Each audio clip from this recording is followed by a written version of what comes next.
सो नमस्कार everyone, this है Neeraj Singh Bainsla the coach और बहुत बहुत स्वागत है आप सबका इस सेशन में, इस प्यारे से द कोच परिवार द कोच यूट्यूब चैनल पर। तो बहुत सारे बच्चों की प्रॉब्लम थी, बहुत सारे बच्चे दरखास्त करते हैं, चाहे मैं क्लास यूट्यूब पर लूँ, एप्लीकेशन पर लूँ, कैरियर वेल या कहीं पर भी, कि सर 12th के साथ एनडीए को कैसे मैनेज करें। There are so many videos on YouTube channel जहां पे सबने किसी न किसी ने कुछ बताया। दे वांट मी कि सर आप अपने हालात से बताइए कि आप बताइए अगर आप 12th में होते तो आप किस तरीके से एनडीए को करते।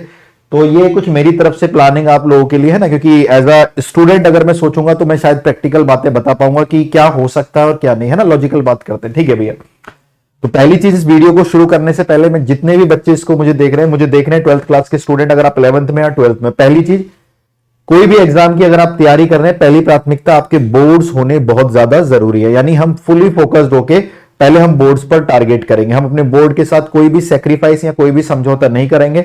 हमारा एक मिनिमम टाइम होगा जिससे हम पढ़कर अपने बोर्ड के अंदर 90, 92%, 94%, क्योंकि मार्क्स कहने वाली जो स्ट्रेटेजी है कि मार्क्स मैटर नहीं करते, वो तभी सक्सेसफुल है, ये तभी ठीक है अगर आप पेपर के बाद कहीं ऐसी जगह पहुंचे जहां से आपका कुछ अच्छा कर गए। एक क्राउड को, एक पूरे सैंपल पर अगर आप काम करेंगे तो आप जनरली देखेंगे जो बच्चे अच्छा स्कोर नहीं कर पाए वो ऑलरेडी कई जगह पीछे भी रह गए, है ना। उनमें से कुछ लोग अच्छे कर गए, उन्होंने आगे जाके बताया। तो ये रेशियो बहुत कम होता है। तो पहली चीज, आप 12th पर फोकस करेंगे, आप 12th पर पूरी डेडिकेशन के साथ काम करेंगे, है ना। अगर आप आपकी जो टाइम प्लानिंग है, आप कैसे 12th क्लास को मैनेज करते हैं, उसके बारे में हम बात करेंगे। उसमें से समय निकालकर फिर हम अपना समय एनडीए को देंगे, क्योंकि 12th के बाद देखो दो ही चीजें बचती है। या तो सिर्फ आप 12th की तैयारी कर रहे हो कि आप कैसे भी करके बहुत सारे मार्क्स लेके आ जाओ, जिससे आप लोग किसी भी डीयू वगैरह में या कहीं भी पर्टिकुलर कॉलेज में आप एडमिशन कर बीएससी करना चाहते हैं, या कहीं भी all over the India BSc के लिए जाते हैं। ठीक है, दूसरी जो यहाँ पर बन के आती है चीजें, वो बन के आती है कि सर हम तो आईआईटी जेई की तैयारी कर रहे हैं, है ना। हम किसकी तैयारी कर रहे हैं? आईआईटी जेई की तैयारी कर रहे हैं। आईआईटी जेई की तैयारी कर रहे हैं और आप अपने स्कूल वाले अटेम्प्ट के साथ ही देना चाहते हैं, तो आपको भी पता है कि it does take more than NCERT and बहुत कुछ सबसे ज्यादा लेने वाला है आपसे, है ना। तो R D Sharma, NCERT, previous year, Haryana, जो भी आपके पर्टिकुलर सेट से आप उन सबको सॉल्व करते हैं। तीसरी जो हमारी कैटेगरी बनती है वो है एनडीए वाली, है ना। तो ये बात नहीं है कि भैया हम आईआईटी जेई की कर रहे हैं तो एनडीए की नहीं कर पाएंगे, एनडीए की कर रहे हैं तो आईआईटी जेई की नहीं कर पाएंगे, क्योंकि सिलेक्शन रेशियो पे भी हम लोगों को काम करना, ओवरऑल सिलेक्शन भी हमको देखना, और हमको अपना ये फेज भी नहीं देखना कि हमारे कुछ समय ऐसा खराब हो जाए जिसमें हम कुछ भी ना कर पाए। जनरली 12th वाले बच्चों के साथ होता क्या, बहुत सारे बच्चे अपीयर करते हैं एनडीए के एग्जाम में, और वो अप्रैल वाले अटेम्प्ट में, जैसे आपका मार्च में बोर्ड हो गया तो अप्रैल वाले अटेम्प्ट में कई सारे बच्चे इसको क्लियर भी करते हैं। ऐसा नहीं करता कि भी 12th के साथ क्लियर नहीं होता, बहुत सारे बच्चे क्लियर होते हैं, फ्रेश होते हैं, एकदम दिमाग चल रहा है उनका, बॉडी एकदम दौड़ रही है, सब चीजें चल रही है, पेपर क्लियर क्यों नहीं होगा। बहुत सारे बच्चे इसको अप्रैल वाले अटेम्प्ट को नॉर्मल बना के नवंबर वाले या सितंबर में जो एग्जाम्स होते हैं एनडीए के, उनको टारगेट करते हैं। तो ये अपने अपने अकॉर्डिंग कैसे कैसे स्ट्रेटजी ठीक है, इस पर हम लोग काम करेंगे, देखिए हुए ध्यान से। तो आप चीजों को शुरू करने से पहले एनडीए के बारे में जान लें। यूपीएससी एनडीए 2020-22 फर्स्ट एग्जाम जो हमारा 10th ऑफ अप्रैल को होने वाला है। यूपीएससी एक संस्था है जो नेशनल डिफेंस एकेडमी के एग्जाम कराती है। ओके सर जी, इस एग्जाम में दो पेपर होते हैं, पेपर 1 और पेपर 2।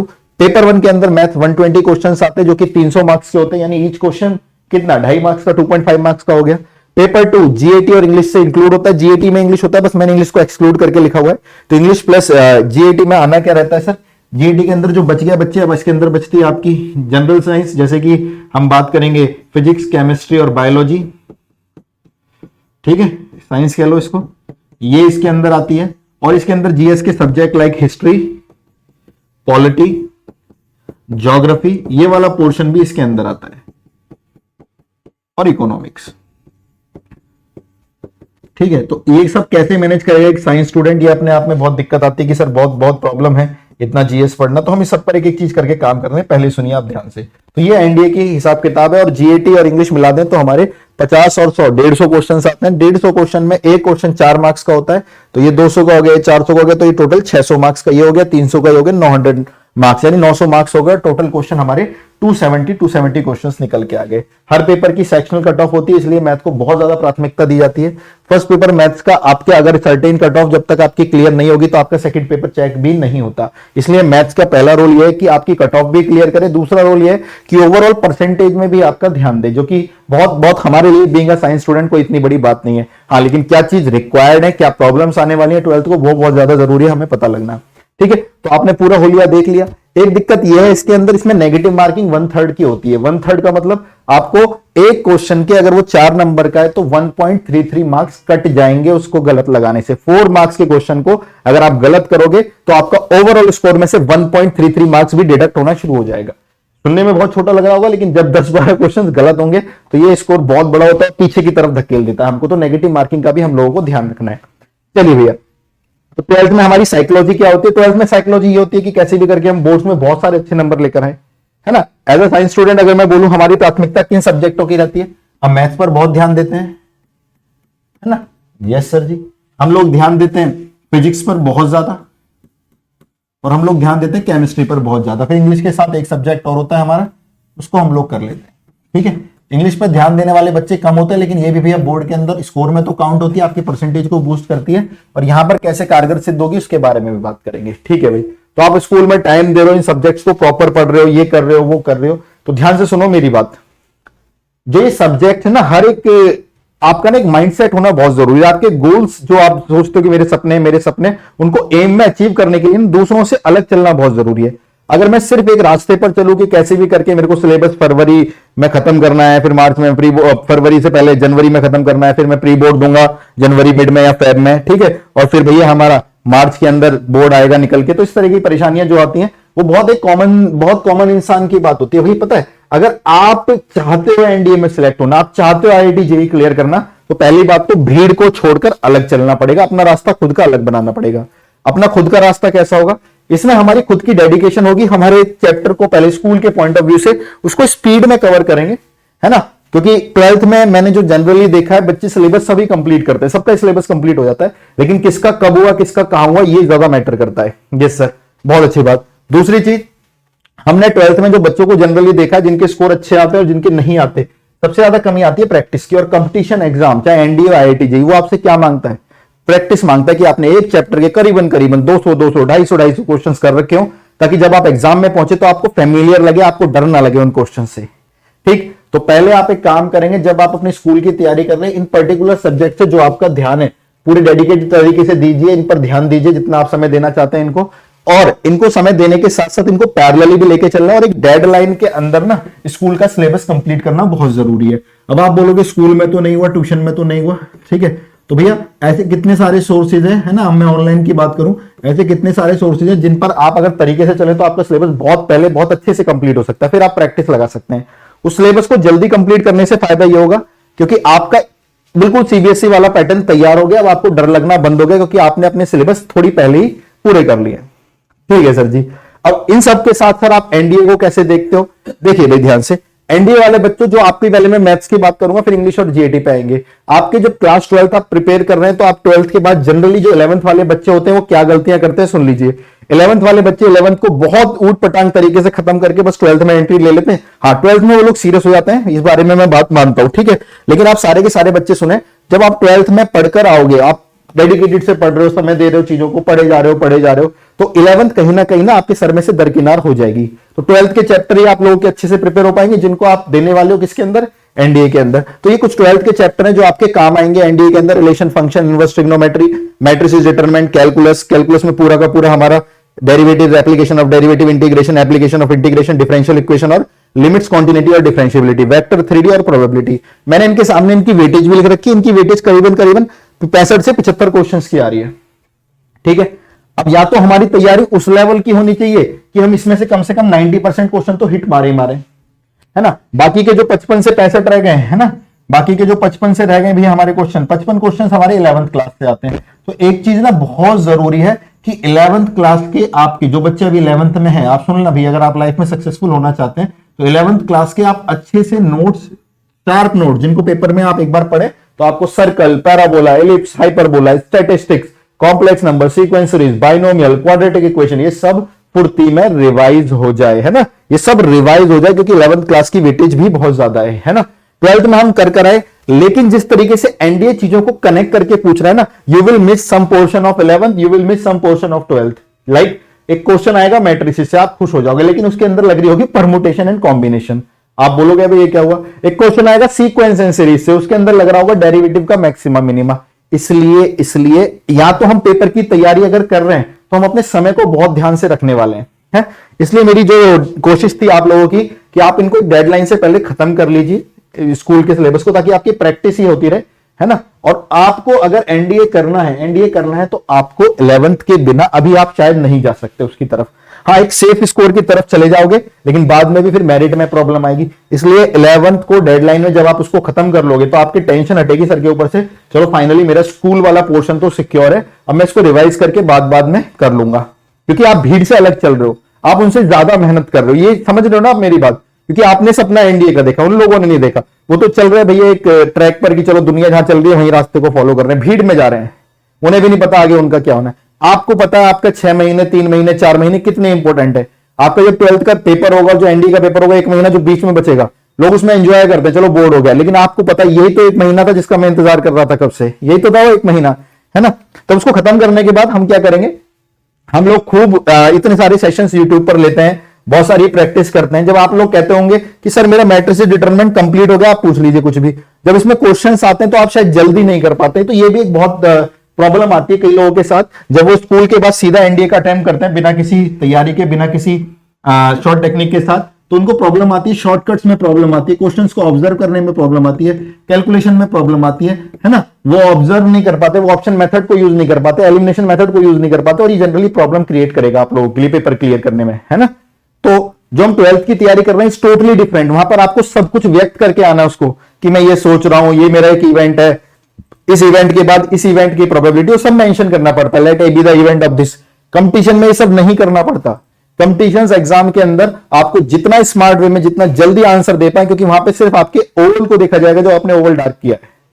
वो नहीं दे पूछेगा कि भाई इसके पीछे की थ्योरी बताओ, ये बताओ, वो बताओ। तो इन सब चीजों के लिए ना आपको मेंटर्स चाहिए होते हैं, ताकि आप जल्दी कर पाए। और मेंटर्स के साथ साथ आपको प्रैक्टिस बहुत चाहिए होती है, कि प्रैक्टिस हम कैसे करें।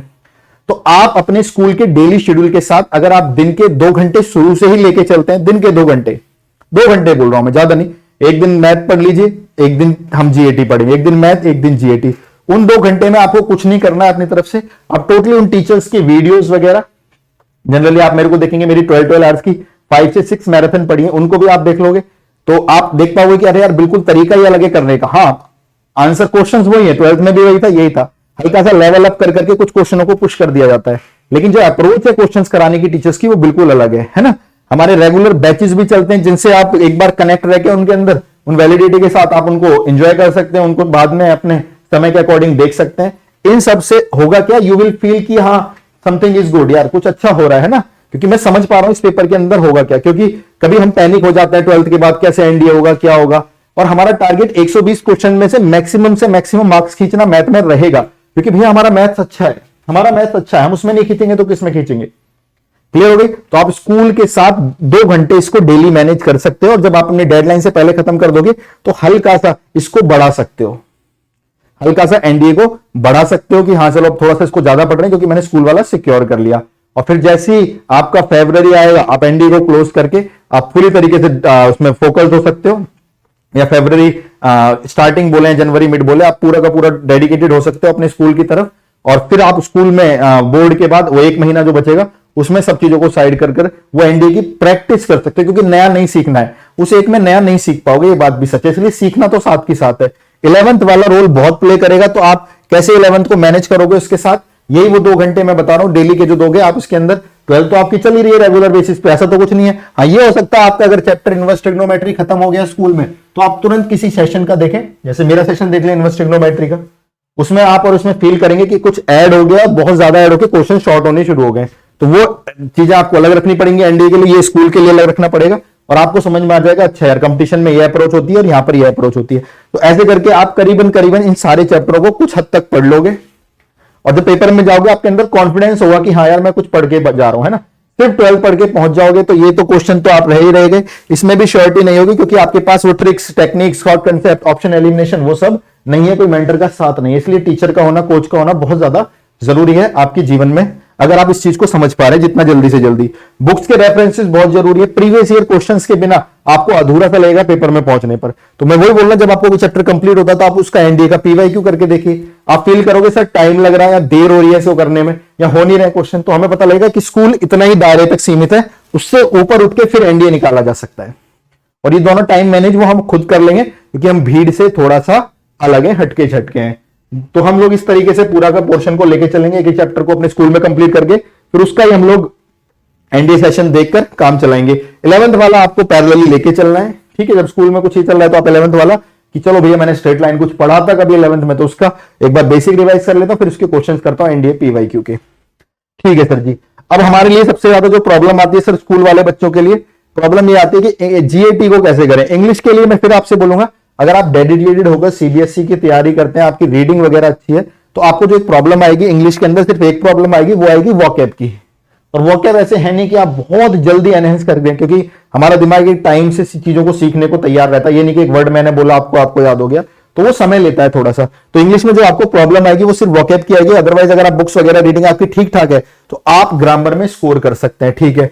वॉकैब के लिए कोई भी एक प्रीवियस ईयर क्वेश्चन जब आप देखेंगे उसका, तो उसकी कई सारी छोटी छोटी किताबें आती हैं जिनमें बेसिक से वॉकैब है ना। हम बिल्कुल यहां से तो स्टार्ट नहीं कर सकते बिल्कुल भैया, है ना, थोड़ा बीच में से स्टार्ट करना पड़ेगा। रीजन इज दैट वहां से स्टार्ट करोगे तो स्कूल खत्म हो जाएगा, आप पहुंच ही नहीं पाओगे उस तक। तो बीच में से कुछ हम लोग रटेंगे, कुछ समझेंगे, उन वॉकैब के साथ हम पेपर में जाने वाले हैं। उसको हम लोग कैसे मैनेज करेंगे, मैंने क्या बोला, 2 घंटे पढ़ने, एक दिन मैथ एक दिन जीएटी। जीएटी में मैंने इन दोनों को टाइम दे रखा है। तो इंग्लिश में आपको रूल्स वूल्स इन सब की टेंशन इतनी नहीं लेनी है, वो आप पेपर से 1 महीने पहले भी आप रिवाइज कर सकते हो, वो आपका रिवीजन चल जाएगा, क्योंकि आप सीबीएसई के स्टूडेंट हो, आप इस चीज को समझते हो। गांव देहात के बच्चे जो होते हैं उनकी इंग्लिश बहुत ज्यादा वीक होती है, तो उनको भाई स्कूल के साथ साथ इसको समझना है, क्योंकि यहां भी हेल्प करेगी और एसएसबी में भी हेल्प करेगी। आप वहां पे गलत इंग्लिश बोलोगे या कुछ गलत तरीके की स्टेटमेंट निकलेगी मुंह से, तो वो आपके मार्क्स नेगेटिव करेगी और शायद वो आपके अटेम्प्ट के लिए भी हानिकारक हो जाए, है ना। तो ये आपको अपने लिए सीखना है। स्कूल में इतना बड़ा रोल नहीं है इसका, सिर्फ परसेंटेज ही तो दिला रहा है, लेकिन अगर आप कंपटीशन एग्जाम में घुस रहे हैं तो इसको समझिए, आगे इसकी बहुत ज्यादा जरूरत है, ठीक है। तो इंग्लिश को भी आप समय देंगे, जिनको लगता है कि इंग्लिश उनकी बहुत वीक है, इंग्लिश को भी आप समय देंगे और तरीके से समय देंगे, है ना, कि चलो भैया आज हमने नाउंस के इतने क्वेश्चंस कर लिए, नाउंस के रूल्स पढ़ के इतने क्वेश्चंस कर लिए। सोर्सेज आप लोगों को पता है, इंटरनेट है, तो भैया सब कुछ संभव है, ठीक है। ये सबसे बड़ी समस्या है। इसकी वजह से तो सर हमने साइंस साइड ली थी कि हिस्ट्री, पॉलिटी, इकोनॉमिक्स, ज्योग्राफी ये सब हमें नहीं पढ़नी है। ये नहीं पढ़नी है तभी तो हम साइंस स्ट्रीम लिए थे, क्योंकि हमें साइंस में दिलचस्पी थी, ठीक है भैया। अगर आपकी साइंस में दिलचस्पी थी तो यहां पर आइए सारे के सारे बच्चे, केमिस्ट्री, फिजिक्स, बायोलॉजी, यहां आप देख पा रहे हैं ये भी तो जीएटी का पोर्शन है। तो इसके अंदर जो पोर्शन आता है ना बच्चे, ध्यान से देखना, फिजिक्स आपकी वही 9th 10th, केमिस्ट्री हल्की सी 9th 10th, थोड़ी सी 11th, और बायोलॉजी वही 9th 10th, ना के बराबर 11th। तो ये आपकी बहुत छोटी छोटी लूसेंट्स की बुक आती है जिनके अंदर ये शॉर्ट्स में दे रखा है सारा का सारा, फिजिक्स का कैसे कैसे क्या है, आप उनको पढ़ने के बाद सारा शॉर्ट्स में दे रखा है। फिजिक्स, केमिस्ट्री, बायोलॉजी का सारा पुराना शॉर्ट्स में दे रखा है। फिर आप उनको प्रीवियस ईयर को देखोगे तो ये भी आपका हो जाएगा। यानी जिन दिन आप 2 दिनों में चल रहे हैं तो पहले आप अपना ना साइंस वाला पोर्शन जरूर कंप्लीट कर लें, ताकि आपको लगे कि जीएटी एकदम सुना सुना नहीं है। साइंस तो भैया मेरा अच्छे से क्लियर हो गया है, ठीक है। क्या करोगे, एक लूसेंट की बुक आएगी, उसमें सबका सब मेंशन होगा, उसको पढ़ना है, उसके प्रीवियस ईयर क्वेश्चन देखने हैं, आपका सारा का सारा तैयार होगा। क्योंकि जीएटी में इनकी वेटेज है भैया, दब के वेटेज है इनकी, केमिस्ट्री, फिजिक्स, बायोलॉजी की बहुत वेटेज है। केमिस्ट्री, फिजिक्स आपके लिए फैमिलियर होगी, बायोलॉजी थोड़ी सी नहीं होगी। फिर मैंने बोला 10th की आती है, 9th की आती है, हल्की सी 11th की, बहुत हल्की सी, जिनके फैक्ट्स याद करने हैं, तो वो आप प्रिपेयर कर लोगे, थोड़ा इंटरेस्टिंग भी रहेगा आपके लिए। अब कहानी यहां निकल कर आती है, बच्चों को बिल्कुल भी इंटरेस्ट नहीं है, लेकिन बहुत सारे स्टूडेंट ना बिना इन चारों को प्रिपेयर करे इसकी इसकी और इसकी मदद से पेपर को निकाले और फाइनल रिकमेंड भी हुए। हाँ, तो मैं ये नहीं बोल रहा कि छोड़ना है, इनको भी करके जाना, लेकिन ऐसा नहीं कि अगर इनको नहीं करेंगे तो भाई त्राही मम मच जाएगा, कोई दिक्कत आ जाएगी, ऐसा कुछ नहीं है। आप एक काम करिए, इकोनॉमिक्स बहुत कम समझ में आता है बच्चों को और क्वेश्चंस, नंबर ऑफ क्वेश्चंस भी कम आते हैं, तो आप पॉलिटी से शुरू करेंगे, बहुत इंटरेस्टिंग सब्जेक्ट है ना, और इसका सिलेबस भी बहुत कम है और क्वेश्चंस तो ज्यादा इतने नहीं आते, लेकिन सिलेबस कम होने की वजह से जो इसके क्वेश्चंस आते हैं वो सारे के सारे क्वेश्चंस आपके बन जाएंगे। तो पॉलिटी से है क्या, आप अपने संविधान के बारे में पढ़ेंगे, थोड़ा इंटरेस्ट इनमें लेना पड़ेगा, और इसको एक कहानी के माध्यम से जब आप प्रिपेयर करेंगे, सारा प्रिपेयर नहीं करना है। पॉलिटी पढ़ लिया, कुछ हिस्ट्री पढ़ लिया, कुछ ज्योग्राफी पढ़ लिया, ठीक है भाई, हार्ट से पहुंच गए, क्योंकि मैथ बहुत सॉलिड हो गया हम लोगों का पढ़ पढ़कर सर जी। इंग्लिश बहुत सॉलिड हो गई है, ये तीनों पोर्शन बहुत सॉलिड है, पॉलिटी बहुत सॉलिड है, और ये मुझे हल्के हल्के आते हैं। तो इन सब की मदद से आप 12th के साथ साथ एनडीए को बहुत अच्छे से क्लियर कर सकते हो। वहां आपका 12th पैरेलली चलता रहेगा, आप सिर्फ दिन में 2 घंटे दे रहे हो उसको, ठीक है। और बाद में जब आपकी डेडलाइन खत्म हुई, आपने इसको ज्यादा समय दिया, आपने समझा, क्योंकि आप भीड़ से अलग हो, और जब आपने उस चीज को समझा तो ये चीजें भी बिल्कुल सबकी सब पलट गई वहां पर। और जब आप पेपर देने जाओगे बोर्ड के बाद, आप सबसे अलग फील करोगे, क्योंकि वो तो एक भीड़ की तरह चले थे लोग, आप दूसरों से अलग चले थे, ठीक है। वीडियो कैसी लगी ये बताना, क्या क्या प्रॉब्लम इनके बाद भी आपको आती है वो कमेंट में मेंशन करना, और ऐसी ही बहुत सारी इंटरेस्टिंग वीडियोस लेकर आप लोगों की हेल्प करते रहेंगे, आप लोगों के लिए कंटेंट लेकर आते रहेंगे। बस ये है कि आपका अगर सपना है तो इस चीज को आपको ध्यान रखना है। और एक सबसे इंपॉर्टेंट बात मैंने वीडियो शुरू होने से पहले ही बोली थी क्या कि पहली प्राथमिकता हम बोर्ड को ही देंगे, चाहे हम जेई की तैयारी कर रहे हो या एनडीए की तैयारी कर रहे हो, क्योंकि वहां पर अगर हमारे मार्क्स सिक्योर आ जाएंगे तो हम लोग कहीं ना कहीं उस मार्क्स के साथ मूव कर सकते हैं, है ना। उसके साथ साथ हमें एनडीए चाहे जेई की तैयारी कर रहे हो उसको लेके चलना है। और 11th क्लास बहुत बड़ा रोल प्ले करेगी, जो पेपर का पैटर्न होता है, जो ऑब्जर्व करने का तरीका होता है ना। आपको लगता है आपका चैप्टर कंप्लीट है, लेकिन क्वेश्चन अगर यहां से आ रहा है तो ठीक है ना, क्वेश्चन यहां से आ रहा है तो आप कहां कर पाओगे। इसलिए आपको अपने स्कूल का लेवल तो खत्म करना है, हल्का सा ऊपर उठना है। एनसीईआरटी आपका बेस बनाएगी, लेकिन एनसीईआरटी आपको पेपर क्लियर नहीं करा सकती, ठीक है। एनसीईआरटी के बिना कुछ हो भी नहीं सकता, लेकिन एक आधार बनाएगी। कहने का मतलब, मान के चलिए मुझे मंजिलों पे उड़ना है, मुझे हवा में उड़ना है, तो मैं बिना बेसमेंट से चढ़े ऊपर वहां तक तो नहीं पहुंच पाऊंगा, टॉप फ्लोर तक। तो जो बेसमेंट है, जो आधार है, वो एनसीईआरटी है। लेकिन वो धीरे धीरे जब आप उन पर चलना शुरू करोगे, आप 5th फ्लोर 6th फ्लोर पर पहुंचोगे, फिर स्काई स्क्रैपर पर पहुंचोगे, तो वो मंजिल नीचे से होकर ही गुजरी है। तो नीचे हमारा सारा का सारा आधार एनसीईआरटी है। फिर हम लेवल को अप करते करते फिर पहुंचेंगे वहां पे जहां हमें पहुंचना है ना। और इतिहास रचने के लिए भीड़ से अलग चलना पड़ता है, इन सारी चीजों को करना पड़ता है। कभी कभी ये सब करने में आपको समस्या आएंगी, आपको लगेगा भी कि यार वो लोग तो मेरे दोस्त इतने मजे करते हैं, मैं क्या कर रहा हूं, पहले एनसीईआरटी अपने स्कूल को खत्म कर रहा हूं, इन सब चीजों को मैनेज कर रहा हूं, असाइनमेंट कर रहा हूं, फिर 2 घंटे डेली के मैं एनडीए को दे रहा हूं। यार ये तो बहुत दिक्कत वाली बात हो रही है। लेकिन ये सब चीजें आपको याद आएंगी जिस दिन आप एनडीए का पेपर देकर आओगे कि यस सर, वो सारी 2 साल की मेहनत, 11th 12th की, 11th सिर्फ 12th की मेहनत, 1 साल की मेहनत आज रंग दिखलाई है। तो अगर आपके सपने बड़े हैं तो आपको अभी अपनी छोटी छोटी खुशियों का बलिदान करना पड़ेगा। जय हिंद बच्चों, मिलते हैं नेक्स्ट क्लास में। तब तक के लिए पढ़ते रहिए, मेहनत करिए, खूब नाम रोशन करिए। जय हिंद।